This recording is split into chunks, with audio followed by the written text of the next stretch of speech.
এই নোংরামি করেছে। সব ভাইজান বাইক নিয়ে, সব বাইক মানে ভাড়া করে নিয়ে এসছো।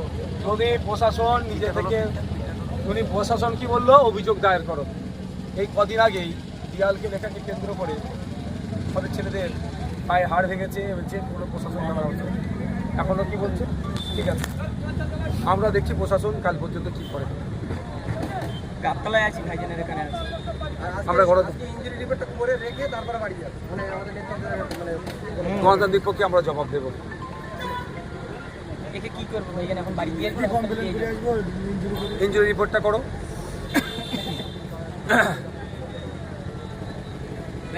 এটা অটো দেখো না পুলিশকে আর একটা সুযোগ দেবে, তুমি যেটা বলবে, তোমরা যেটা বলবে।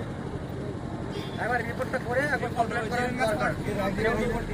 আগে অনেক কমপ্লেন দিয়েছি যে ওরকম বাড়াবাড়ি করছে, কালকে একটা দোকান বন্ধ করে দিয়েছে, সেটা নিয়ে দোকানটা খুলেছো? সকালে কমপ্লেন দিয়েছি, এখনো খুলিনি। তালা কেটে করতে পারছো না?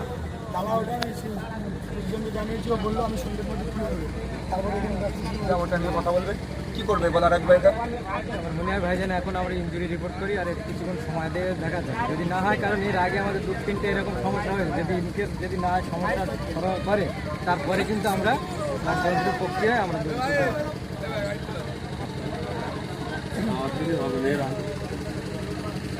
তোমরা তাহলে কি ইনজুরি রিপোর্ট করো, বড় নিজে একবার দায়িত্ব দিচ্ছ। যারা এসব দেখেছে, শুনে নিয়েছে, শুনে নেবে। ওখানে যে সব থেকে বড় ঢ্যামনা, কোন নেতৃত্বে এগুলো হয়েছে, খুব দাঁড়িয়েছিল ওখানে।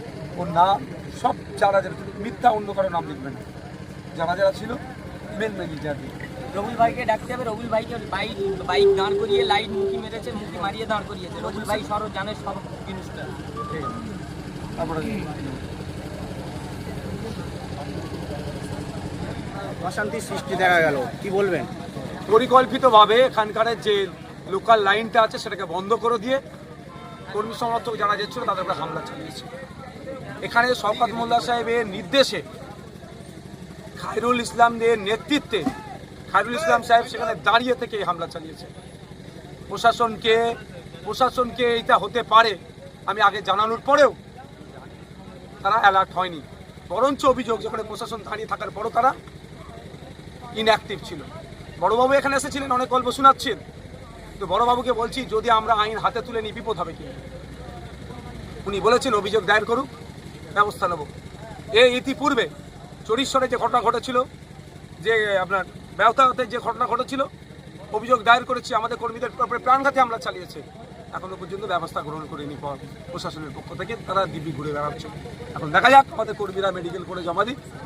তো তৃণমূল কংগ্রেস আতঙ্কিত, শওকত মোল্লা সাহেব আতঙ্কিত হয়েছে আজকে এখানে লোক দেখে, হিংসা করে আমাদের মাইন্ডকে ডাইভার্ট করার চেষ্টা করছে। ভাঙড়ের মাটি অত সহজে নটোরিয়াস ক্রিমিনালকে বাংলা গাঁধী জায়গা দেবেন।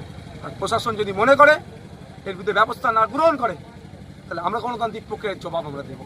কতজনকে আহত করা হয়েছে বলে?